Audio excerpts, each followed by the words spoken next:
Welcome everybody to the Leader Equation. I'm Lindsay Soprani, CEO of Soprani Consulting and the Lindsay Soprani team. We're the top recruiting and consulting firm of the country for real estate. And then I'm here with my lovely co-host, Christy Belt-Grossman, who is the CEO of Ops Boss Coaching, the ultimate resource for training and coaching for real estate ops bosses. So welcome to the Leader Equation. Today we are super excited. We've got David Osborn and his chief of staff, Matt King, with us, and they're going to talk all things leadership and what this awesome relationship looks like, because they're doing it at a really high level. So we're really excited about that. But first, before I do that, I'm going to pass it over to Christy, and she's going to take them through our quickfire questions so we can get to know them a little bit better.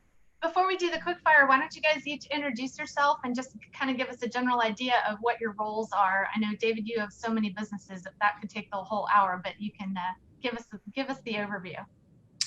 Yeah, sure. So my name is David Osborn. I'm a serial entrepreneur. I've been at Keller Williams for years, got very lucky. I got the Keller Williams opportunity at a very young age.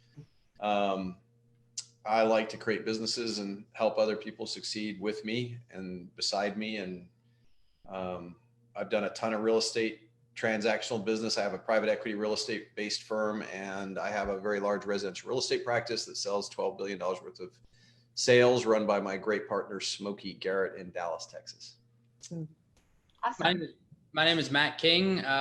Helped David run his world. I've been a part of it for about 4.5 years now. I was born and raised in Wisconsin, started my first company when I was 18, decided to print t-shirts. Girlfriend decided we were going to move to Washington, D.C., so we went out east and spent a couple of years there, and then have been in Austin for almost 5 years now. Love it. Love that you have an entrepreneurial background a little bit. That always helps when you're working for a serial entrepreneur. So, okay, quick fire questions. David, year one, did you have a profit or loss in business? Yeah, I would have lost money in year one. I mean, yeah, for sure the business lost money. I was also selling, so I made it up in sales. Okay. And then this year, your projected profit across all your businesses will be what? Probably 20-something million profit. I got partners, so that doesn't all go into my pocket, but that would be my estimate. That's awesome. Super healthy businesses. How many were on your team or in your business year one, and how many people are you leading across all your businesses now? Year one was 2 people. And today, if you count the agents who really I work for, they don't work for me. I'm their employee, and there's about 5,200 approximately people in that. If you add the regions all up together, it's probably more like 30,000. But again, awesome. Those are independent contractors that are part of. Yeah, but you're still leading, so I love that. Okay, so quick, this I know you've written a book about this. So morning routine tips. What's your morning routine that somebody could learn something from? Yeah, you win the morning to win the day. So if I get up early, which I almost always do, then I'm journaling, reading, looking at my goals, ideally meditating and praying, and then ideally jumping on my Peloton bike for 30 minutes, 45 minutes, and then attacking the day. So if I can get those things done in the morning, is silence, affirmation, visualization, exercise, reading, and scribing, as we call it in the Miracle Morning, then I never lose a day where I get those 6 things in first. Love that. Matt, are you doing the same thing or something? Yeah, I do the same as much as I can. I wake up early. First thing I always do is exercise. The one area I'm probably not as strong as David at is scribing. He's a really good journaler, and I'm trying to work on that, but I always try to start the day reading, kind of going through the day in my head, what I got coming up, and always try to make time to exercise right away. Awesome. And then preparation for tomorrow. Any tips for your evening routine? Yeah, I keep telling Hal he needs to write the Miracle Evening for millionaires or whatever. Miracle Evening. Mostly for me, it's getting to bed early and not too much screen time. I try to have a family dinner. Rest is the key. I don't really think too much about the next day. There's no point in reading it in the evening and the morning. It's not that complicated for me. Back in the day when every meeting was more important, I would go to sleep visualizing my appointments of the next day and sort of imagining myself. Let's say I'm meeting a banker at noon. I would see myself walking into the bank with power and personal presence and sitting down, being charismatic, and run through some of the things I had to do, or recruiting appointments, which I did a bunch of. I still sometimes do that in the morning if I have a big meeting coming up, but in the evening, it's really about slowing down early, getting rest, low to no sugar, low to no alcohol, low to no screen time, reading a book, chilling out, and getting a good night's sleep. I love that. I want to ask you a question about visualization. I'm going off track here, which was sort of the theme of our show usually. When I do visualization, I usually am visualizing that same meeting. I'd be visualizing myself walking out after I've accomplished what my mission was on that meeting and what it feels like and sounds like and tastes like. Why are you visualizing that? You're visualizing the opposite. I love that. Well, first off, your strategy is brilliant. I learned it from Tony Robbins. Tony used to say, imagine a circle of a color, like I'd always choose blue. So a blue circle right in front of the door before you walk in, and then see yourself being present, capable, contributory, fully alive. And so that's all the process I've ever done. Your idea is pretty brilliant. I do kind of visualize things as if they've gone my way in a different way, but not generally on a specific meeting. Just in general in life, I see things going my way every day and, getting better and better in all ways, and being a great father, great husband, great businessman, keeping in great physical shape. So I do a lot of that, but as specifically on meetings, I've never thought of seeing myself exit with the win. That's a very smart way to do it. Okay, book that impacted you guys the most, each of you. Think and Grow Rich, probably, but most recently, maybe, what's the one with the integrator in it? Rocket Fuel. Rocket Fuel. Yeah. For our relationship, Rocket Fuel. Yeah. Mine was probably As a Man Thinketh. Oh, okay. He was going to say Wealth Can't Wait. Yeah. Yes. Right. or Miracle Morning Millionaires or Tribe of Millionaires. Or Tribe of Millionaires, right? By the way, those of you who are listening, we'll post the links in the comments for all the books that you can buy that David's written, because they're awesome. Yeah. Okay, how many streams of income do each of you have? You know your number? I don't know. He has about 107 if we count his single family homes and the entities that they're held. It's about 205 if we count them all individually. I think I have 4 right now, and most of those are either from David or investments I've gotten into because of David. Love that. And final question is, you can either answer what your superpower is or what the other person's superpower is. Matt doesn't flinch. That's his superpower. Whether he's got to beat, Goliath with a slingshot, or he's got to change my kids' diapers. There's just not anything he thinks is beneath him. He doesn't, he just sucks. He just goes. There's not even a flinch. Like some guys be like, I guess to make my boss happy, the dog crapped on the carpet, I'll clean up the dog crap. But he doesn't, it's just taken care of. There's not a thing that high or low, reading legal documents, negotiating with employees, negotiating transactions. Matt doesn't flinch. He's Matt the flinchless. Matt the flinchless. That's good. That's all right, awesome. Matt, what's David's superpower? I would say David's is get to action. Like one of the things that I love most about David is just how quickly he gets to action. He doesn't really waste any time thinking about what would happen or how it would happen. He's just, how can we take action? How can we take action now and just keep taking action? That's awesome.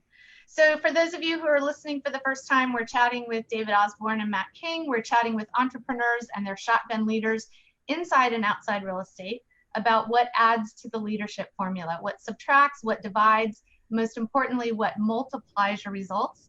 I'm going to throw it back to Lindsay so we can dig into the meat of the questions, because we have a ton of questions I know from our listeners. Yes, well, I've been fortunate enough to be in rooms where David got to speak about you, Matt. I already told you that. And your relationship was it was one that I was like, oh my gosh, if we could get them on there, they would have so much to be able to share with people. And so, just walk us through really quickly, we kind of just heard that Matt doesn't flinch. He's going to do anything and everything. And I mean, what does that life look like? What is your top 20% of like, this is my main job, Matt?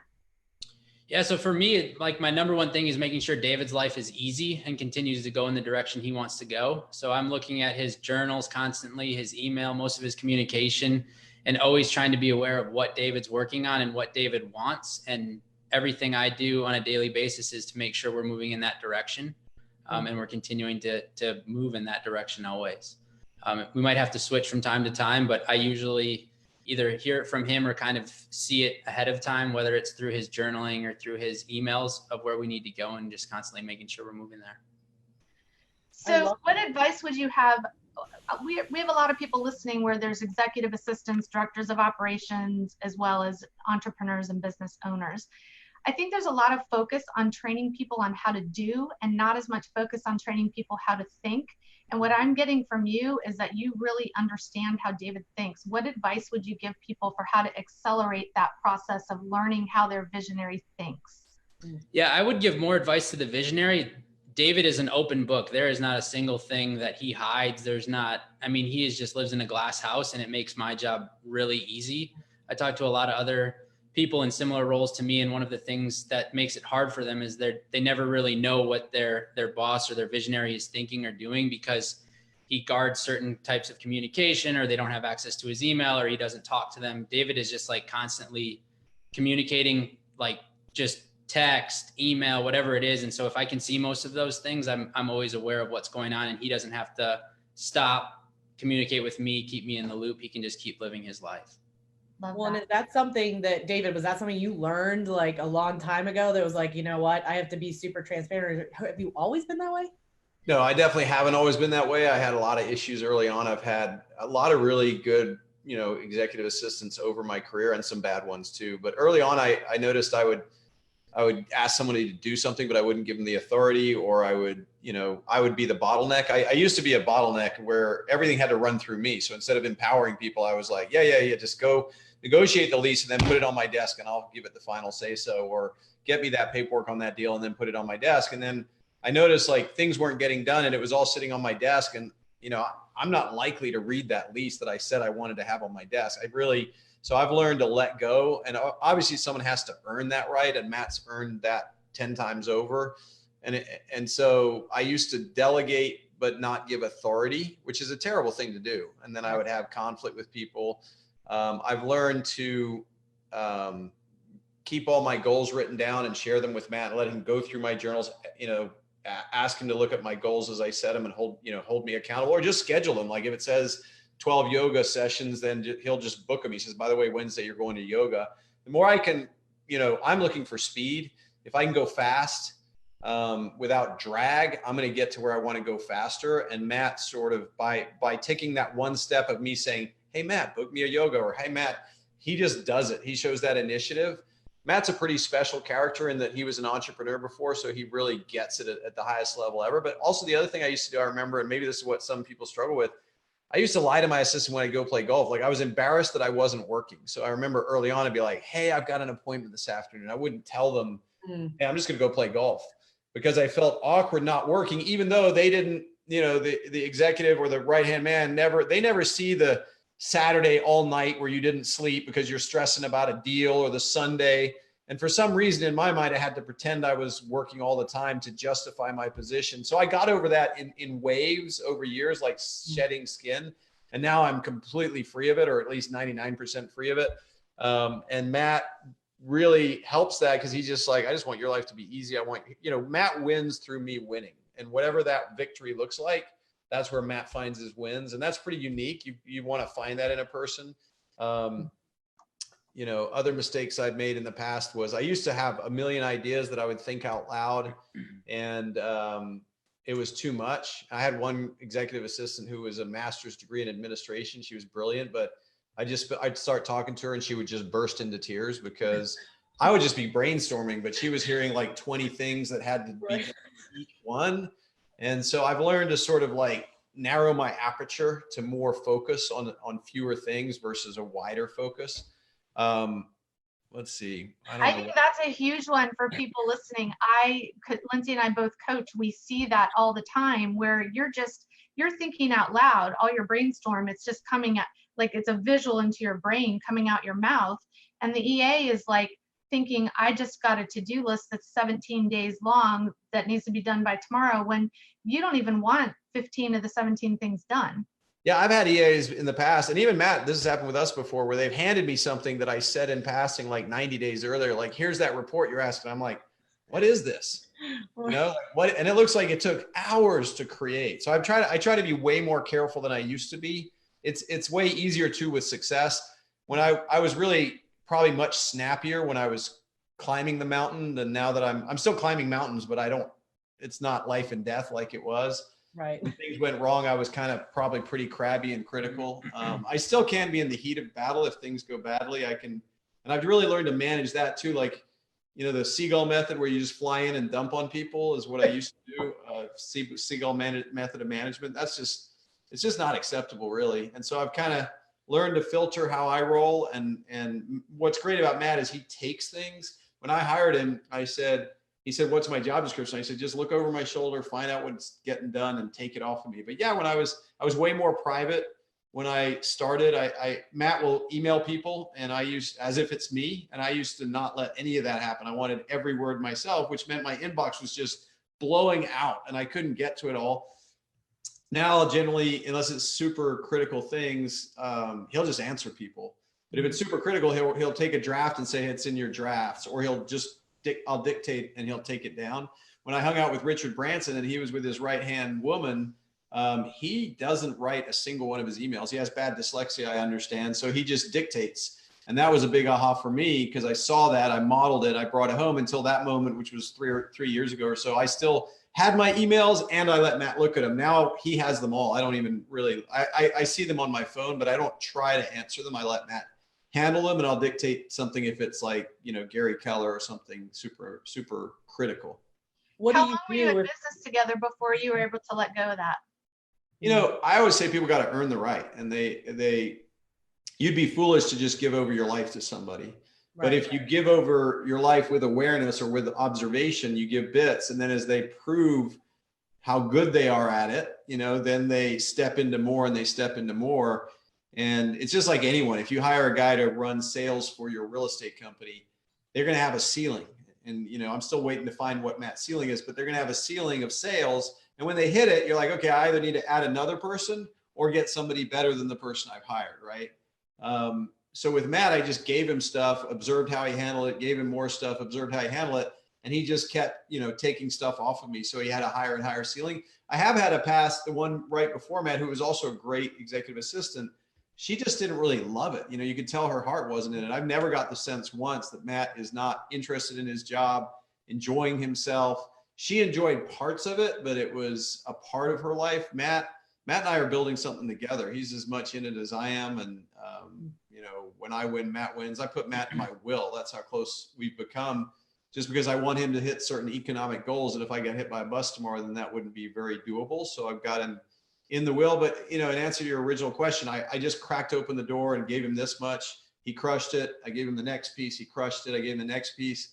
And yes, there were bumps, but the bumps were usually like, hey, when you answered that email, I wouldn't say dude to that guy. I don't know them that well. I'd say sir. This guy, I'd say dude to you. Why did you say sir to him? I've known him 20 years, right? So it was like copying my language. And still to this day, because he's a little different than me, he'll answer something. I'm like, ooh, that's a little colder than I would have been in that circumstance. But, it's just letting Matt own that piece of the universe that I'm involved in. Well, and that's a part that people have a really hard time letting go of, right? Like, so when there is that mistake or, that thing that happens that's like, hey, I'd maybe do that differently. Like, what were the responses from you and how did you kind of tame yourself? Like, was there ever a big mistake? Well, you'd have to tell me, was there ever a big mistake? I mean, I probably make big mistakes all the time. I think, David, he's very direct with his feedback, which I appreciate, but I also don't take things very personal. So I think I'm able to just kind of roll with it. And I look at it, the reason he's spending time telling me what he would have done is because he wants us to get better. And so I'm always trying to just think that way. And so there's a lot of times where he'll say, hey, I wouldn't have done that, or next time let's do this, or why would you say that? And I'll go through my logic and he'll be like, well, that's an interesting point of view, but how about this? And he'll present something as well. So for me, it's just never personal. If I'm in a middle seat, 3-hour flight in economy, I'm going to be like, hey, what the? Yeah. Why am I on this plane? Yeah. And it'll be short, sharp, and like never put me in this situation again. Or little things like that. But Matt does take it incredibly well. He's not. Is that something that comes naturally to you, Matt, or is that something you had to learn in the shotgun role? So I think it's something that's come natural to me just through my life. When I was younger, I was always like the little guy. And so I always had to like face adversity in sports and stuff. And I just learned to ignore the critics and just look for the actual feedback that was going to serve me. And so I try not to take things personal. I know I'm going to make mistakes and that's life. And, I feel bad when I make mistakes, but I feel worse if I make the same mistake again. So I just learn from it and try not to do it again.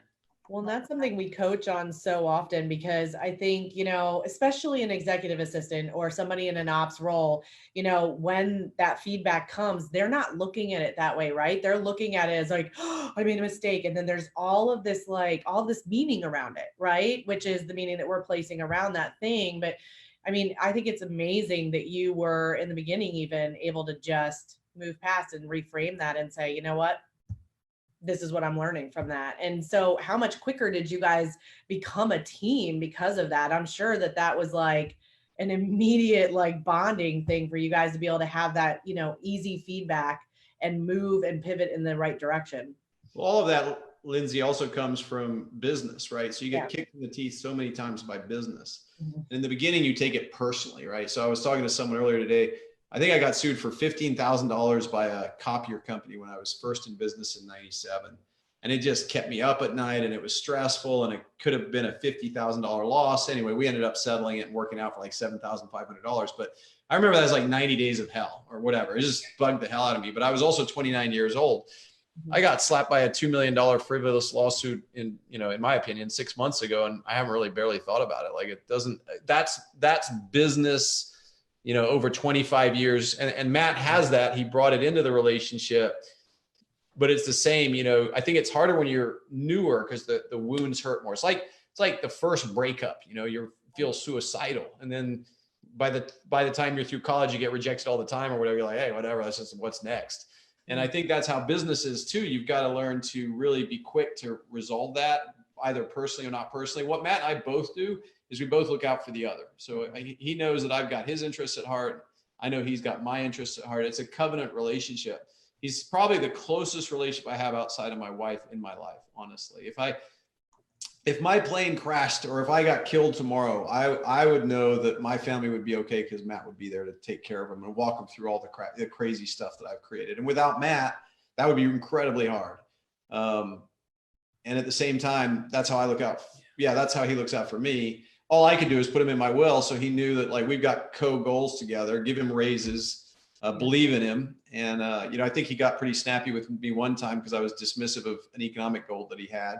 So we did have a little conflict over that. So I just got to keep believing in Matt, and I know he believes in me. So that's kind of how we work together. But the dance you see with us is only a dance because I've had a bunch of dance partners in the past who were at varying levels of skill, and I've been a crappy dancer, but now I'm a much better dancer. So I get it now, and I don't hold Matt accountable to hours that he works. I don't look over his shoulder on his days off. I never ask any of that stuff. His license plate when he drove down from DC was all in, right? All out, yeah. All out. So Matt plays all out, and it feels like he's all in. And because he's all in, there's no need to micromanage him. If you got to micromanage somebody, you just got another problem. And going back to what you said earlier, the reason people can't live this way is the reason I live this way is because I want scale. I want a massive life, right? There's not a billionaire in the world that doesn't have someone like Matt King covering for them. And by the way, if that billionaire tried to micromanage that person, they wouldn't be a billionaire. Because if you stay stuck in the small stuff, you can't expand your world to a big size. And I had to learn that early on when I was the bottleneck or trying to do other people's jobs for them. Even running a business, if you hire that salesperson and you then micromanage them to death, you just kept their job. You hired somebody and you had two jobs, half theirs and the rest yours. What you really need to do is let them sink or swim on their own, come to you for advice, and then your life can get bigger because you can hire 3 or 4 salespeople. And that's really what I have with Matt. And I've just never found his ceiling yet. Now he's reviewing legal documents. He knows how he talks to my lawyers for me. I don't have to get involved. Like even that lawsuit, I don't think probably I'm sleeping well at night because he's sleeping badly because he's the one that's talking to all the lawyers and finding out what's going on. I'm like, do you need me? That's all I ever say. Do you need me on this? He's like, no, I don't need you. I'll let you know when I do. And that's it. So he does that in so many different listening areas. right now, I love that you owned that your growth has not just been because you got a better dance partner, but because you weren't being a good dance partner. What would you tell people listening now that can help them become better dance partners with their integrator? Well, trust, first off, value them, trust, but verify. So in other words, I have complete faith in Matt. My verification is just to get feedback from him. So it's quite often we'll be on the phone for an hour or something. I'll just be running through all the stuff on the top of my head. Don't micromanage, delegate and let go, but just observe. So you can see what's going on, but don't jump in and try to tell them to do it differently or better. You can give them direct feedback, like why was I in middle seat and coach, but don't then say, now I need a whole new system for how we're going to fly. Just tell them right away. Let them design the systems. Gary Keller is a billionaire coach of mine. He said, you don't have a systems problem. You have a people problem. Hire the people and have them develop the systems. And So let's ask this question, because this is actually one that we haven't been able to ask on this. And it's something that Christy and I get all the time. You know, how much does somebody like Matt cost? Everybody always wants to get these people for like $40,000 and wants them to work all the time. And Matt, you potentially could talk to this too, but it's crazy to me because, you know, if you really want good help, you have to invest in the good help. Yeah, I mean, I think we hired him at 70. Is that right? Yeah, he moved me here for $25,000 a year. I was working for some other people as well, and I had my own little business. So it was just like, hey, I think I've got an opportunity to move to Austin. Give me 25% of your time. I'll pay you $25,000. And it was slowly ticked up. The first salary I got from David was $75,000.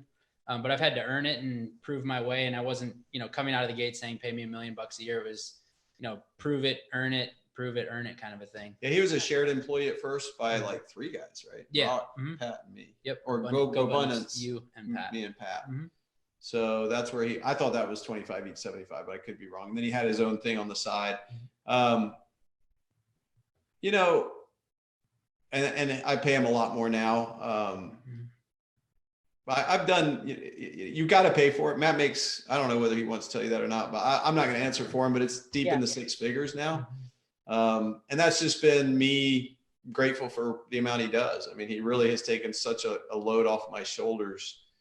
I had to ask myself the other day, now he's been with me 4 years. And I think, when was the big raise? Was it the beginning of this year? When was it? Yeah, it was like 6 months ago. 6 months ago. I gave him a really pretty significant raise. Almost a double. Yeah, almost a double, just under a double. But I had to ask myself, like, if Matt if Matt was gone, what would that mean to me? And I had to, I'm lucky again, I make a lot of money, but I realized that even though I've got income earners that make me money, that I can track, okay, that guy, I paid him, $500,000, he made me $1 million. I can track that. I can't track that with Matt because he doesn't do that. He's not an income generator. But the value to me of Matt was so high that I could have gone up 50%. He'd have probably been happy, but I went up almost 100% because I want this relationship to be forever.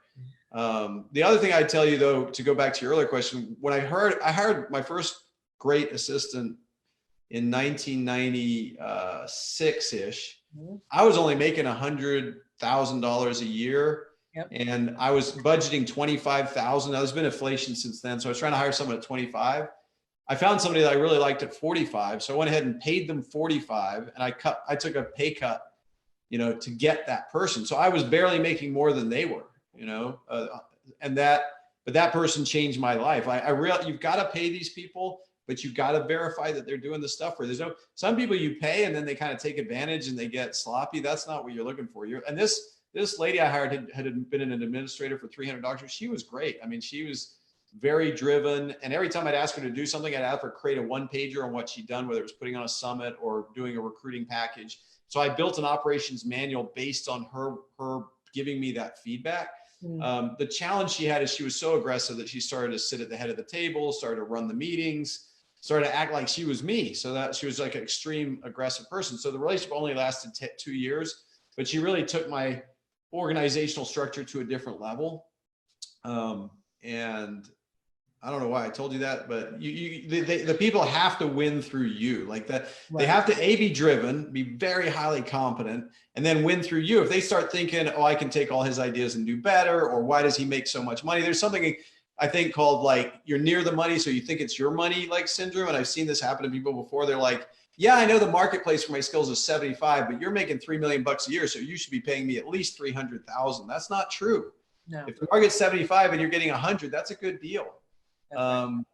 So I've seen that, and that's happened to me a few times too. And I don't blame people. Like, it's probably not fair the amount of money I make, but I make that money, and it's not relative. What I make is not relative to, your role has got to be based more on the marketplace, and then just show up and commit and do, and your value will go up because of that commitment. I also created a deal with Matt where, I don't know, we haven't done a great job of executing this. I said, you can look back on any deal I've done 1 year or 2 years. 2 years. 2 years. So you go back 2 years and put up to 10 grand in a deal. So if I had a deal that was up 12x, he could go back and put 10 grand into that deal 2 years backwards. Does that make sense? That's awesome. I'm trying to find ways for him to win creatively. Right. Well, and I'm sure Christy's getting ready to ask this question too. So many people, Matt, just to go back to you to pivot on this, so many people they're so afraid to like take a position like you did and prove themselves in order to get it, because they feel like, well, I know my worth, I know who I am, and like, this is what I'm worth. But I mean, that has worked out very well for you, correct? Yeah, it has. I mean, I'm a big athlete. And so I've always been on teams. And so I'm a big believer that if, I'm the water boy on the New England Patriots and David's Tom Brady and we win the Super Bowl, I get a ring too. And I don't really need to be the guy on stage with all the confetti and all that stuff around me. I just want to be on the winning team and put myself and my family in the best position possible to win. And that's been in David's world. And I think why we work so well together is because we have this covenant relationship where I am always looking out for him, but he's doing the same for me. I mean, I tell my wife all the time, if something happens to me, just go to David. He'll help you. He'll figure it out. So, I mean, it's really cool to have. And I mean, he married us. His daughter was our flower girl. So like, I'm all in for him. I'm all in a part of his family, and he's the same for me. Can I just dig into that? The teacher in me is wanting this teaching moment right now, because I think there's a lot of people listening who don't know the difference between covenant and contract. And the fact that you both have said this is a covenant relationship is the strongest statement I've ever heard on this podcast. And I would love to hear you guys tell us what that means. Well, for me, it means that I expect to be the keynote speaker at Matt's funeral. I expect to be a pallbearer for him. I expect to, be there making the speech about what a wonderful man he was, and, how sad it is that he died at 80 while I'm 110 years old. I plan to be in his life, as long as it keeps working out forever. It's a forever thing. It's if his kid breaks a leg, then my kid broke a leg. If his, car gets wrecked, then my car got wrecked. There's not really a distinction. Matt's like an adopted son almost. That's kind of how I look at it. And that was supposed to be a joke that I'm way older than him. So he'll, we just, I always tell him I'll speak at his funeral. What an amazing he was. Because I plan on. How did you know that you had entered into a covenant relationship? Yeah, not right away. You never know right away. I knew he was good. I mean, it's like anything. If someone just keeps looking after you, you fall in love with them. That's the bottom line. And Matt's just always looked out for me, my family, my wife, my kids. And I've fallen in love with a guy. So as long as we don't F that up somehow, and I don't see that happening really. So I would say, how long did it take? I knew he was really special for a while, but probably not until maybe even when I just doubled his salary. I mean, it was just been growing. Like being involved in his wedding was beautiful. I'm also always aware that he might rise up and find an opportunity where he wants to go be the CEO of something, and hopefully we do it together. And if he goes and does it without me, I'm okay with that too. I think you just keep doing for someone, and the gratitude just grows. And Matt's always there. So this distinctive moment of when in 4 years, I don't know when. I don't know. I remember early on when I started working for David, it was probably like 6 or 8 months into the relationship. I met him downtown. I think I had to pick up his car. His wife was coming. Something happened, and we were sitting at a restaurant. He said, like, what's your goals long term? And I looked at him. I said, my goal is to be in the room where you're dying, like be next to you on your deathbed. And he jokes about it, but he did look at me and say, but I'm going to probably outlive you, so I'll be at yours. So I mean, like from that moment on, I knew it was like, yeah, it might have been a little bit of a joke, but I also knew that meant something to him, and I meant what I was saying. And so, I mean, for me, it was ever since kind of that moment. So a question came in from somebody to, I guess we could ask both of you, but I'll start with David, that you're a servant leader. I would guess the answer is probably yes. Yeah, of course. How do you serve Matt? I'm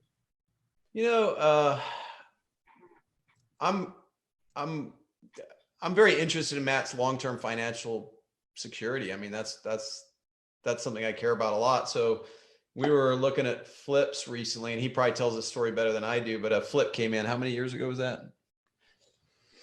I don't even remember. Anyway, a flip came in 2 years. How long have you been in your house? I've been, it's been 3 years. So a flip came across my desk, and I was like, this doesn't work for me, but Matt, you need to buy it. Mm-hmm. So I called Matt up. You tell the story. Yeah. So we were in California, and David's wife called him. She was on the car phone, and it was probably 3.5 years ago already. And she was like, oh, I think I want to buy this house. It's a great rental. And David flies through the numbers with her, and he puts the phone on mute. He goes, that's a terrible house for her to buy, but why aren't you buying that house? And I said, like, oh, I don't know. I haven't even seen it. My wife hasn't seen it. He unmuted the phone. He said, Tracy, mom will take Matt's fiance at the time to go look at the house this week. Matt should buy this house. It's not a good rental. And I remember calling my wife, and I'm like, hey, I think we might have to buy a house. I don't know if know where it is. I'm sorry. And I have to I mean, she literally told me probably 2 weeks ago, like, we're so lucky we bought this house and listened to David and Althea and Tracy at the time, because now we're in a great area. We have a little daughter. It's in a perfect area to have a family, and it's probably gone up to 30% since we bought it. Yeah, and I also remember at one point, I think I had to call you and be like, why the hell haven't you gone to look at the house? Yeah. No, that was in California. He's like, why the hell have you gone? Because it was off market. Yeah. It was a red hot market then, and I was there. He's like, well, I'm not sure Melissa wanted to go see it without you, or something. I went, just go look at the house. You're buying this house. You have to buy this house. It wasn't an option. It was like, you are buying this house. Just go look at the house. And so we were in California at the time, and I remember calling my fiance. I was like, oh yeah, you have to go look. And I know you don't know David's mom, but she's really sweet. She'll show you the house. And she just moved here. Yeah, we had just moved here. And so it was like, just buy the house. And we did. And we just listened to it. And I didn't give you a second on that house. That was one of the moments where I knew, like, too, he was looking out for us, because he could have easily said, yeah, Tracy, let's buy that house. Knowing that it didn't pencil out as a rental. He knew the area was going to appreciate well. But he just said, no, you do it. You need to buy the house. So another thing is, he had this like stupid BMW that had like a knock. So it would like knock. So when I wanted to bonus him after the first, or before the house or after the house, I don't remember. It was after the house, like the first full year. So I just went and prepaid a 36-month lease on a 4Runner. And one day I gave it to him. So he got to show up, and there was a 4Runner for him so that he could get rid of the tick car. That's awesome. He still has the car. Yeah, I still have it. So it's just like, I look for Matt's, the little things I think I can help him with, and then just put him in them. Like, so and I'm not, that's it. So I'm good at finances. That's really my thing. I can't advise him on how to be a better husband. He's probably better than me at that, or as good as me at that already. And being a dad and all the rest of it. But if I see anything, I'll tell him. Like, I told him, you're stupid to run all these marathons, and I don't think it's healthy. And he ran the last one and had a blood blister and a broken ankle. But it's just the little things. Like, there's only so much I can do. Right. But I do consider him like family. And if he wins, I win. Same thing. And to elaborate on your question, he's always serving me. He'll ask me every day, do you want a coffee? Do you want lunch? Hey, I'm heating up soup. Can I heat you up some soup? There's days where he'll walk out and carry my lunch bag. Like, hey, let me grab that from you. And he'll just carry it and walk me to that car, say, have a great weekend. Have a great night. He's a very servant oriented person. I mean, he's always looking for ways to serve others. And it just shows in everything he does. Yeah. We look out for one another. It's a pretty, but again, it's still business. Like, if Matt, I love Matt, I look for him, and I'll always love him, and I'll always look out for him. But if he quits working, I'm not going to keep paying him. I'll still love him. He can go do whatever he wants to do. So I told him early on too, I said, look, I'm probably going to be pretty kind to you if things go well. That's how I am, but just respect the business. Cause I've had the situation too, where I was too nice to an employee. They start taking it for granted, and they start acting like, they're my brother, like, or something. And they are my brother, but it's a business related. It's like a sports team. You don't get to be the aging star that gets paid the big bucks just because you used to be great. You have to remain great. And I have had people take advantage of that. So I have coached them on that too. And again, I think that helps too, of having all these mistakes in the past. Because I'm transparent, I'm basically able to lay out all the things that, like, Matt, I can be a bottleneck. Matt, don't take me for granted, because if you do, it'll piss me off, even though I'm going to always be pretty kind to you. Hey, by the way, if I blow up occasionally in the heat of battle, just understand that I don't do that a lot, but I can be pretty ugly if I'm really in something and I feel let down. And so I'm going to apologize in advance, and I'm way better than I used to be. There's all these conversations we're able to have that have built the framework for our relationships, but none of it will work if Matt wasn't all in or all out or whatever his license plate said, because that's just his personality.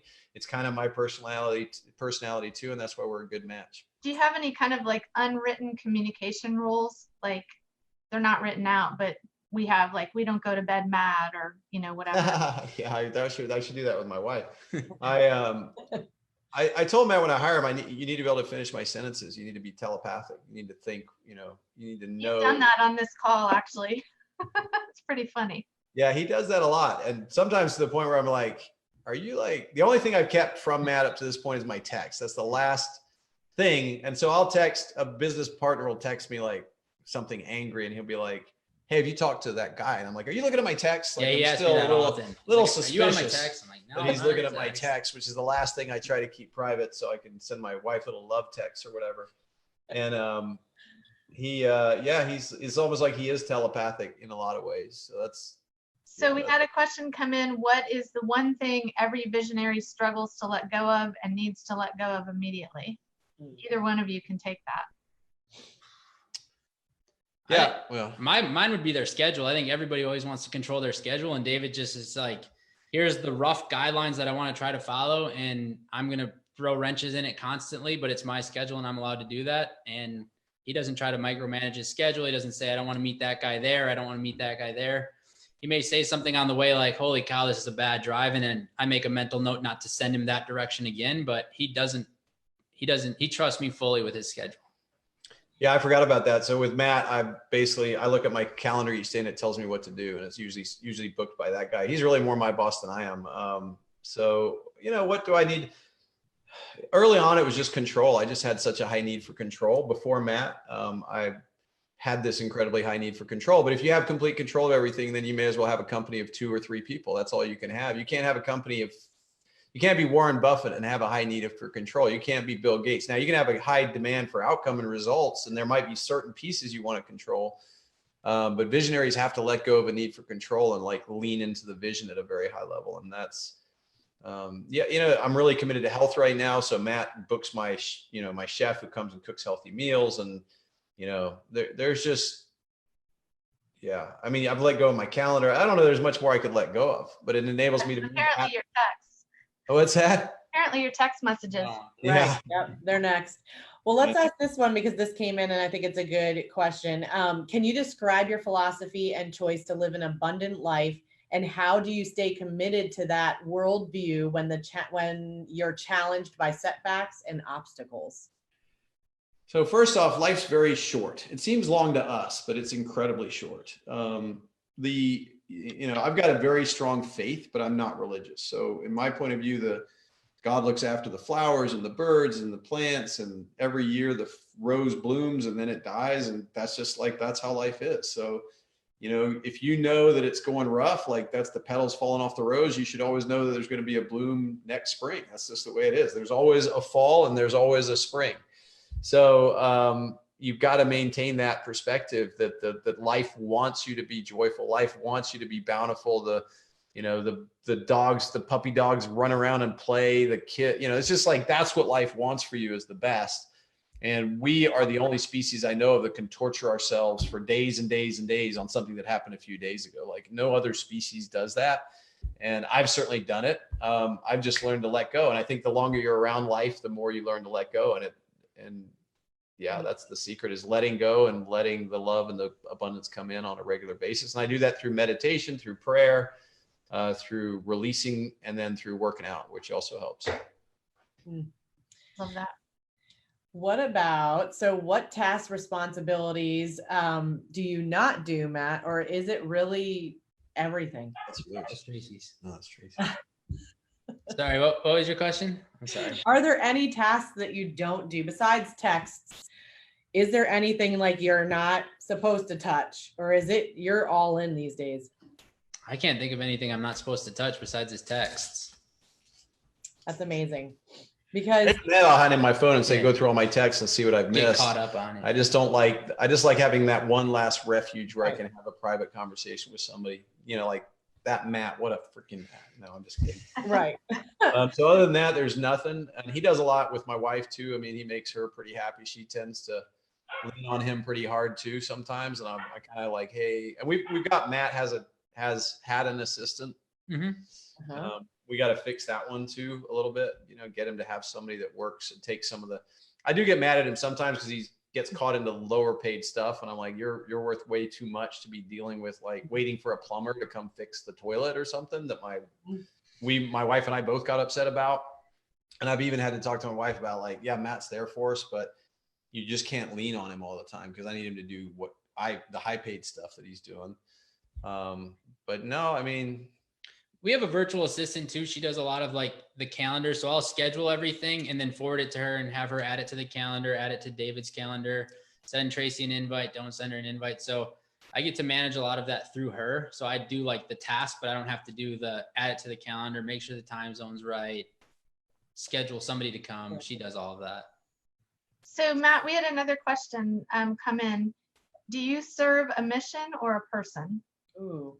Well, that's good. That's a good question. Well, I think I serve, honestly, a mission, and I got lucky enough that I now get to serve a person whose mission aligns with my mission. I've always wanted to live a big life, an abundant life. And I remember when I first met David, I went home and told my girlfriend, well, obviously she's my wife now. And I said, I finally found somebody that thinks the way that I've always thought. I always thought I was weird or different because I had these crazy ideas of owning many businesses and doing all this fun stuff and having travel and passive income. And I met David and I was like, oh my gosh, this guy is what I've always wanted. And so I think like for me, I'm serving a person that happens to be on a similar mission that I'm on. And I would say that goes back to one of your earlier questions. If you know life's short, you're probably never going to starve to death. It's unlikely. You're probably never going to be without shelter. So then we're just in the game and we're just playing this game to see what we can create.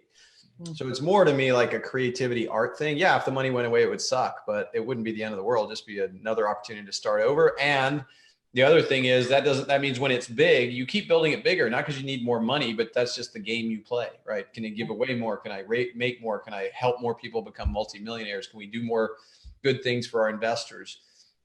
And that's the game I think we both get is life's about expansion. It's not there's no destination. There's no specific win. It's just expanding in all areas at all times, health, family, commitment, giving back, all of that stuff. And I think Matt and I both share that, which is pretty cool. I love that. So David, it would be ridiculous for us to not ask you, what things were you looking for when you found Matt? You know, what do people need to look for to find him? Because I mean, we talk about no purple unicorns here, but there are some, I think. Well, Matt's pretty special. I want to emphasize that I've had at least 3 great right-hand people before. Mm-hmm. I've probably had 8 total, but I can think of 3 that actually more. So always self-starter. I have to have self-starters. You need to show initiative. Somebody will you don't have to tell them what to do. And I've had the opposite where they waited till everything I told them what to do. It's the worst freaking thing in the world. Because you know that if you don't specifically tell them A to Z or whatever, they're just going to stop. You tell them A to C, they're going to stop at C. You'll be like, what happened to D, E, F? They're like, we didn't tell me. So that's self-starter. Showing initiative is huge. Integrity, of course. I'm not looking for a saint, but I'm looking for somebody on the high end of the integrity scale. I don't expect perfection, but I certainly expect somebody to not lie to me, not cheat me, not stab me in the back, not, make stuff up, not be dishonest, all the rest of it. So that's integrity. A certain amount of intelligence. You can't manufacture intelligence. And then, loyalty. And loyalty to me is not blind loyalty. It's just loyalty. Like if somebody was making $60,000 and they get a $5,000 raise and they leave you, then that's, in my opinion, disloyal. If they get a $120,000 raise, they don't leave you, then it's just stupid, right? They should leave you, right? So there's when I say loyalty, I'm not talking blind loyalty. Loyalty is like, hey, this guy offered me 120. I got a young kid. I'd love to stay with you. Can you get me to 90? Or, like that's loyalty. Disloyalty is, hey, I'm leaving. Today's my last day. I know there's a bunch of shit going on, but you're on your own. That's disloyal. So from my point of view, that's the thing. Shooting it straight, be very direct with me. And just have a work ethic. So I think those are the key components. Work ethic and initiative are kind of the same thing though. Yep. Well, an initiative, just to expand on that really quickly, how would you know that somebody's taking the initiative or self-starter? Like, how have you seen that show up before you've hired somebody? Well, first off, there's a very extensive hiring process we were trained on that we go through that you can find at, Dirk Van Reenen teaches it, or Gary Keller teaches it, the recruit select process. So assuming you've gone all that, like winning leaves clues, like generally speaking, people continue on a pathway after a certain period of time. Mm-hmm. They continue on a pathway. So you need to make sure in the interview process that the path of the person has a success trajectory or a consistent action trajectory. Jim Rohn says it best. He says the Bible is full of stories, and some of the stories are what not to do, and some of the stories are what to do. Just make sure when they write your story is what to do. And so when you're interviewing somebody, you're looking, if they failed, how did they come out of it? What was the win? Are they growing as a human, right? So in the interview process, but then when I hire people, I always tell them, look, this is a 90-day trial. You can leave for any reason in 90 days. I can leave for any reason in 90 days. So I can fire you for any reason in 90 days. So now you got 90 days to test. And I just do a lot of tests. I just do up a lot of trial balloons. I don't know if it's the most scientific method, but I still find it the best method possible. I've tried being completely certain before that they were going to be perfect. And I just, other than throwing them in and saying, hey, we got 90 days here to figure out if we're a match, And if we don't match, there's no big deal. It's not bad. The other thing I'll tell you, one of my favorite interview questions is, look, everyone wants a job. So when they're in the interview, they're doing their best to get the job, even if the job was like the worst thing they could ever have. Like it was literally their definition of hell on earth during the interview, because you feel like you're getting rejected personally if you don't get the job. You're like, oh yes, oh yeah, cleaning out, yeah, dental floss for alligators. I've done that my whole life. I got that. And then they snap your arm off the first time you do it, right? So I always try to tell people, look, don't say yes to this during the interview because you just don't want to be rejected. Just listen carefully what I'm saying. Like, I might need you to change my kids' diapers. I might need you to, pick dog shit off of the floor right before a party that we're having without even asking me. Just take care of it. So if you can do all of that, there's going to be a lot of high level fun stuff too. But if if you think you can live at, and then maybe just feed your dog a diuretic and see if it poops on the floor, how the person handles it. I don't know. I mean, in 90 days, you're going to find out, and you want to test that person as hard as possible and see how they do in those situations. Because, I mean, second to my wife, Matt literally is the closest person to me on the planet. And I'm very lucky to have him. And obviously my kids too, I guess, my wife and kids. But as an Matt, adult, what were the 3 things that you were looking for when you were looking for a new opportunity that keep you with David?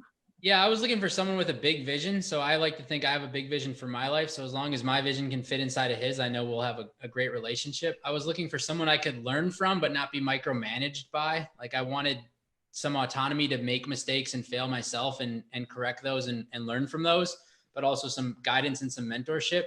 And I also wanted to like figure out how to take my life to the next level. So I knew I wanted somebody that was like climbing the mountain or never satisfied, kind of like saying like, what else is possible? Life is great, but what else is possible? And David was kind of checking all of those boxes. And just, I still remember like flying home from a trip I was on where I second met David, and rewriting my 5-year vision, said, we live in Austin, Texas. I work for David Osborn, and, the universe kind of aligned. He said, what would it take to get you to Austin? So I think when you kind of know what you want in life, it shows up, and that's what happened for me.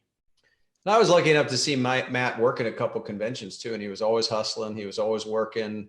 We'd do these Go Abundance events where we'd have a Go crew and he'd volunteer. They weren't getting paid anything. And then I'd notice another Go crew member would screw up, and Matt would not only fix their problem, but he'd be compassionate towards them. Like, hey, I know this happens to everyone. Don't worry about it. I'll take care of it. And even if they were more useless than, anything, they just couldn't do anything, he still was really kind to him. He never really ripped into him. And I thought that's the kind of guy that I could use on my team. So we did a vision exercise, and literally I didn't know he'd done that, but he'd written down that within 5 years he was living in Austin working for me. And I called him up. Yeah, it sounds like a love story, doesn't it? It doesn't sound real. But again, I think the groundwork I laid through all my other relationships in the personal assistant category, which now, again, Matt's way more than that. He's more like the COO of my life, and business and personal. But the groundwork was laid with just all those other relationships. And because I've been on a 25-year journey of entrepreneurialism, and yeah, I've really been grateful for people who've worked for me, but Matt's next level.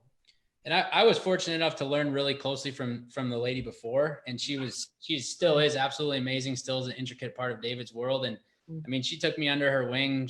I remember the first day we got to Austin, she invited my wife and I to her house, made us dinner. Like, from day one, she took me under her wing and helped me really understand David at a high level and understand his world, and taught me so many little like tips and tricks that I still use on, calendar management, Excel, all of these things. And so I got lucky that I got to work for David, but I also got lucky that I was mentored by her when I first got in the role. I don't know that I would be as successful if I hadn't learned from her failures and her tips and tricks as well. And I think for me, like, because I care about the people that work for me in a high level, it doesn't show up like the way care would. It's not like I'm a big kind of warm teddy bear guy. It's just more that from a task point of view, I'm going to show you a lot of care. Like, how's that happening? Are you on track with that? Are you paying your mortgage? Do you have health insurance? Just that's how I think. So I don't think like, hey, how are your kids today? Oh, did your daughter sleep well last night? I don't do that as well, but I will be. I think people can sense that what I really care about is that their life is running smoothly on the tracks that they're trying to lay down. And that creates a certain amount of loyalty. I've had a lot of people stay with me for a long time, but again, move around into different spots and things like that. And that goes back to that, just care a lot about your people. And it goes back to that idea that life is finite, that it's not really, the journey is not just to make the most amount of money possible. It's about kind of like this fully inclusive, abundant way of thinking and living. And I'm so grateful to Matt and Terry and people that look out for me, because I'd be a mess without them. I mean, literally without Matt, my life would be a disaster. How often are you, so he's looking at your journals, looking at your emails, he's very in tune with your goals. How often do you have the reverse conversation about what his personal goals are and his business goals? And not as much as I should, but at least a couple times a year. Yeah. I'll tell him usually when I feel like it hasn't been a while, I'm like, hey, send me your goals. Let's sit down and talk to him. I know we've done it at least once this year. It should be more often, but I'm also like a very private, personal person, so I'm not very quick to share. So David would probably do it a lot more often if I was pushier. But I'm also like, we're here for a mission, and we're on a mission. We're like going to battle every day. So I know that all of those things are kind of falling in line when we accomplish our mission. I'm not quick to say like, hey, can you sit down? Can you help me? Can you guide me? He does it every single day, most of the time without knowing it. He'll say like little things. Most of them are for himself, like about health or whatever. And I'm like, oh, that's a good nugget. I'll pick that up. Or I say, oh, I read a lot about a 5-day fast. I want to do a 3-day fast. And I'll make a note like, oh, I'm going to do a 5-day fast. And I'll be like, why are you so extreme? And, you know, in my mind, it's because I heard it from him, and that's what I want to emulate. So it's more often. It's not necessarily formal, but it happens all the time. He's leading you by example. Every day. Yeah. well, I'm committed to a really big life and an amazing life in all areas. And I think Gary Keller is too, which is one of my mentors. And, you know, I just try to be all I can, and Matt comes along and we're being all we can be together. You know, and I've looked through his goals before and been like, I think that's a dumb idea. And, you know, Matt's a little more stubborn than me. He's got to kind of figure stuff out himself. But like I said, he has an amazing family life. He keeps himself in really good physical shape. I know he's making pretty decent money. We could probably do better, but he's doing well. The business side, we haven't created as many as I might have liked. He was all flipping properties back in Wisconsin, which went well at first and badly later. So, you know, we just got so much going on right now that if we can hit our business goals that we're trying to create, I think everybody will be fine. But yeah, I'll occasionally ask him, do you have a will or stuff like that? But he just knows I care, and we should probably have a more regular thing. But like you said, Matt and I's biggest weakness is we don't communicate much on a regular basis. We just both get after it. And he, like, I don't give him my journals. I just leave him around and he just goes through them. Like, so it's not like I'm, hey, let's have our business meeting for the day. It's more like he just picks it up and goes through it. Sometimes I'll say to him, hey, I wrote a bunch of new stuff in my journal. And that's just my sign of saying sometime this week, pick it up and look at it. That's awesome. Well, we want to get you out of here a little bit early because we started a little early. So we're very thankful for your time. And I know that so many people are going to learn so much from this. So thank you for spending the time, both of you. We know it's very valuable. Great to be with you, Lindsay and Christy. And it's fun to have Matt on because Matt is the invisible force behind me. So I'm super happy to see him Awesome. with me. It's good. And how can people reach out to you if they have questions, especially Matt? You can find David at his website, David Osborn. You can find me on Facebook or even send me an email. I can give you guys my email and you can put it in the comments. Awesome. We Like, way more common than guys like Matt. If you could find 100 people like Matt, you would solve all the world's problems. I think you need to buy the new domain name, flinchlessmatt.com. All right, guys. So much. Thank you so much. Thank you. Appreciate it. Thank Have you. a great day.